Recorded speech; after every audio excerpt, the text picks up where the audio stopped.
I didn't plan on being an electrician. I wanted to create things. My mom came from a line of artists and my dad was an electrician. A house full of tools and paintings. I never really saw the trades as a way to be creative, but I started to realize that I can make beautiful things. Pulling wire, tying in panels, doing service work. It's weird creating cool stuff that ends up behind a wall or in a panel.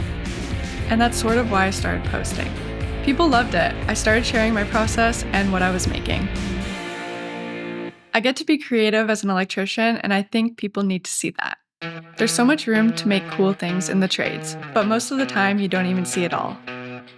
Most people wouldn't think of a panel as a way to be creative, but I guess I just see things a little differently. I want everyone to know that I care about doing something well, even if you'll never see it. CompanyCam lets me tell the full story, so people know they're in good hands. Because creativity doesn't always happen where you think. I work hard and I make cool things. When people see behind the walls, they trust the results, because I do good work.